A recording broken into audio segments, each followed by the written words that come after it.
I feel like I usually try to have a plan for how I'm going to start a video, but I don't for this one. So just, I don't know, bear with me. I don't have a plan for any part of this video except for the topic, but I do know one thing I need to say. Hi, my name is Sarah Freshly and welcome back to Freshly Read Books. Okay, so we are here in front of my full physically owned TBR collection, which has gotten insane. And there is a video or a list that a lot of people like to put together for BookTube or Bookstagram that is like 22 books that I want to read in 2022 or 23 books that I want to read in 2023. And I see this every year and I always think about participating in it, and then I'm like, oh, but then I'll be setting myself up to read too many books. I find an excuse not to do it because there's usually other lists that I put together at the beginning of the year of books that I want to read, and then do I use those same books? Do I not? If I do different books, and am I telling myself I have to read too many books? All of that. But this year I really, really want to get my TBR number down because it is dangerously close to 150. It might be at 150 books. Not physically owned, that is including ebooks and audiobooks, but it's mostly physically owned. And I don't want to live like that anymore. I just want like a manageable TBR to where I buy a book and I can read it relatively quickly after buying it. And there's a lot of good books on here that I want to prioritize and read. So I'm hoping that by doing this, it will help me to really focus on certain books for my TBR, get that number down. And even if I don't complete all 23, then at least like I'm trying, you know? I'm doing my best over here. Anyways, I do have technically 2 lists of books already that I'm planning on reading this year. That's the books that are a part of my TBR Spin TBR that Jill from the Book Bully and I are doing. If you want to join in, please do. You can join at any time. You don't have to join right at the beginning of the year. But I will link the video that goes into it more in depth. And then I think by the time this goes out, the February prompt will already be up. So I'll put that in the description as well. But anyways, I've got 12 books for that. And then I've got 5 books for the Reading Big Books Challenge that's done by Karina at Time for Reading. So none of those books I am including in the list of 23 that I am going to go through today. I'm picking all these like right now. This is going to be purely me just selecting them right now. I only have 2 that I know that I want to add to the list. And then from there, we're going to figure it out. So the 2 that I have aren't on the bookshelf behind me. They are in my hands right now. So I did want to include 2 books from 2 different videos that I'm planning on doing, but I am going to keep what videos they are a secret. The first one is Rosemary's Baby by Ira Levin. All I know is that this is a thriller. I haven't seen the movie. I didn't really realize it was based off of a book until prepping for this video that I'm doing. Oh, it's set in Manhattan's Upper West Side. Now I'm just thinking of Gossip Girl, even though that's Upper East Side. But I love thrillers, so I'm excited to read this one,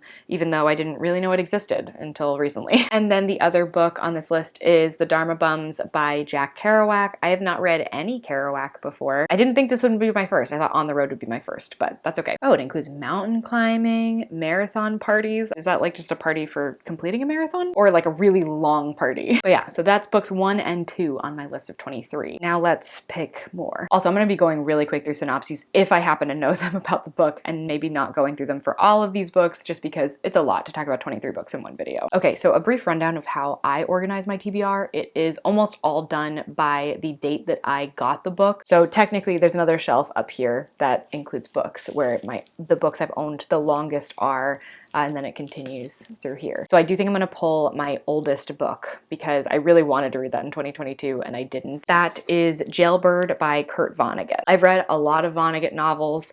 I think I'm nearing having read all of them. And this is just one I haven't read, and it's an early edition of the book, which is really cool. So I'm excited to finally actually get to this one and have it no longer be the oldest book on my TBR. Okay. Oh, and this area here, this like stack that's upright, is not necessarily in the same order, but these are all books that show up on my 100 books bucket list poster. So I think I'd like to at least pick one book for that. And I'm pretty sure, yeah, I've got to go with The Joy Luck Club by Amy Tan. I have technically read The Joy Luck Club before in high school, but I don't remember it. And I really want to read it again and like really read it, you know? So this is about 4 women who were born in China, and I think they live in the US now, and then they all have American-born daughters. I think they all have daughters, and they get together a lot. They're the Joy Luck Club. I hope I remembered that correctly. It has been a long time. I nearly put this one on my TBR Spin TBR, and I didn't, and I've seen it on 2 other TBR Spin TBRs. It's a mouthful. And so now I just feel like I'm missing out. Now I really want to read this year. Okay. Oh, this one's easy, actually. I'm going to add on here The True History of the Kelly Gang by Peter Carey, because I'm going to be doing a buddy read with Bernie for this one. If you don't follow his Instagram, by the way, it is gorgeous. I'm obsessed with it. And also on his stories, he posts a lot of pictures of really good looking food. So I bought a cookbook purely because of his Instagram, and I love it. So, but yeah, we're planning on buddy reading this. This is a Booker winner, and I don't know anything else about it. I do think that I should add Dune Messiah to this list. This is the second book in the Dune series by Frank Herbert. I read the first Dune book like 2 years ago, I want to say. I have the entire series because I, for whatever reason, bought it. And I need to read the next one to decide if I actually want to continue in the series. I haven't really decided after the first one. I liked it enough that I want to continue, but I don't know if I'm going to want to read the entire series. So this could clear things up for me. And also I need to read it before I forget everything that I have in my brain. If you don't know what Dune's about, it's a space thing. We're in space. It is the inspiration for like a ton of space located sci-fis like Star Wars, super inspired by Dune. You'll see a lot of similarities. It's really cool, actually. Okay, and then I think I also want to add The City We Became by N.K. Jemisin to this list because this was on my TBR tackle from last year, and it came off and then I nearly unhauled it, but people were saying that it was really good and I should read it, so I'm gonna do it. Oh, this one I've gotta read. The Lincoln Highway by Amor Towles. I've read both of Amor Towles' previous novels, A Gentleman in Moscow and Rules of Civility, and I loved both of them, even though they're in a genre that I don't typically love. But I think I have a lot of resistance when I go into his books because I don't typically love like historical fiction, and so I just need to do it because I know I'm gonna love it because I love his writing so much. I mean, I hope I love it. I love it.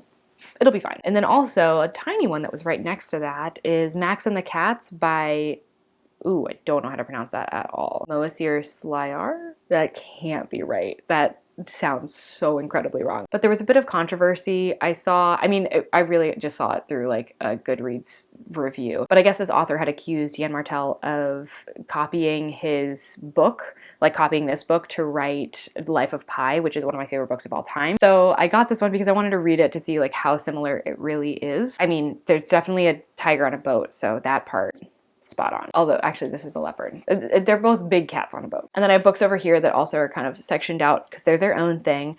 These are books that I got from publishers that I really want to read and review because I asked for them and I got them, so I want to read them. So I think that I should definitely pull from here. I want to read We Are the Light by Matthew Quick. This is the same author of the Silver Linings Playbook. I believe this is like set in a small town, yeah, quaint suburb in Pennsylvania, torn apart by tragedy.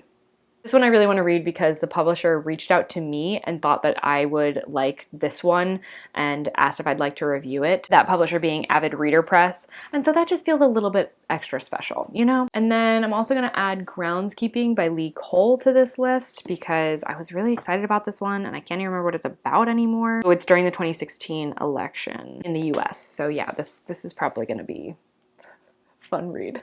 Gonna hit too close to home. Oh, this one I definitely want to read. Memories of the Black Rose Cat by Viyapur Nitiprapa. This was a book that I got while I was in Thailand by a Thai author, and she is award-winning as well. I love the cover. It sounds good.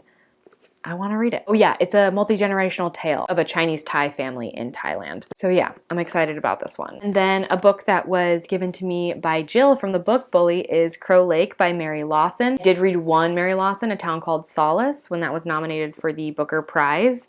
And I'm very curious to see if another book by her will be like similar writing style. I found A Town Called Solace super readable. I didn't think it was really like Booker-esque, but I did really enjoy reading it, so I'm excited to try out Crow Lake. Okay, I still need 10 more books. This is a lot. Oh, definitely. My new Kazuo Ishiguro book, An Artist of the Floating World, I have to read. I don't know what it's about at all. This is becoming a theme. I'm so sorry. But I've read 3 other Kazuo Ishiguros, and each one I've liked more than the previous. So, well, is that true? I don't know. I think just the last one was my favorite, and so I'm saying that. But I don't know if that's actually true about the first 2. But I really want to read another book by him, and I saw this in the bookstore, and I was like, yep, that's just happening. Also, I think that Bob had recommended this to me when I talked about reading reading another Ishiguro. Bob from the Bobsphere. Okay, I think that I'd also like to add Final Girls by Riley Sager to the list. I have read all of Riley Sager's books except for the one that came out in 2022 and this one. And I just want to round out my collection. This is about a girl who's like the final girl in some like murder case or some thriller type story. So she's the only one of her friends that made it back from that. And then there's like a group of similar people and they're like the final girls.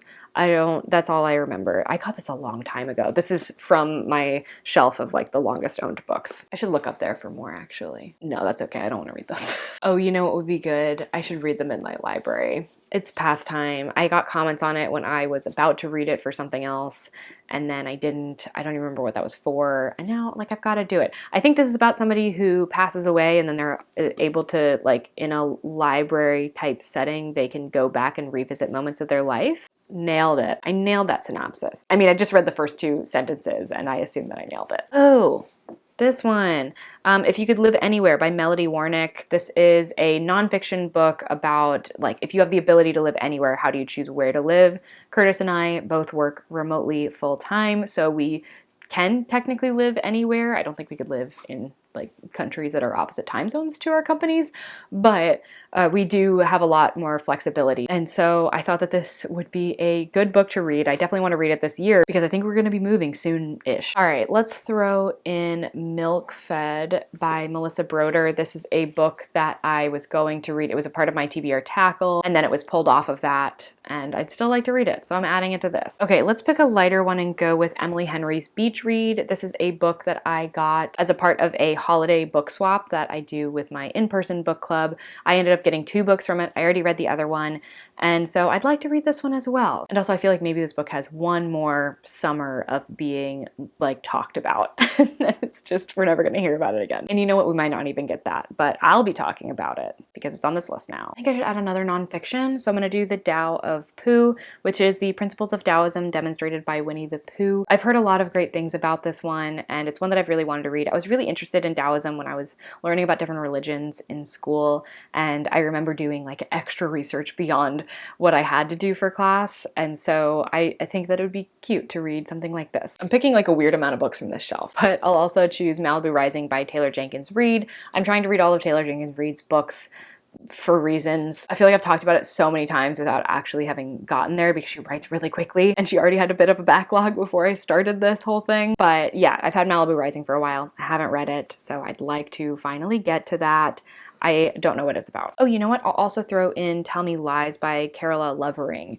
This is a book that was made into a Hulu show, and so I want to watch the show, so I gotta read the book. I know it takes place in a college, and it focuses on a girl, and she like gets attention from this guy, but there's a lot of secrets, I think, between the two of them, hence the title, Tell Me Lies. Okay, one more book. Oh, this is a lot of pressure, I feel like, picking the last book. Okay, I think I'm gonna go with The Octopus Man by Jasper Gibson. This is a book that I bought just a few months ago when I was in London, and I was really excited about it when I bought it, and so I want to read it before it just falls off the radar for me. This is a man who struggles with some mental health issues. I believe he hears a voice that is the octopus man, and then his sister or a relative or friend or something tries to help him out by encouraging him to do this like experimental drug trial or something, some type of experimental thing to help him, but then he's not sure if he wants to no longer have the voice in his head. So yeah, it sounds really good. It was one of those books that I just like picked up, read the back of, and was interested in, didn't know about it beforehand, hadn't heard about it beforehand,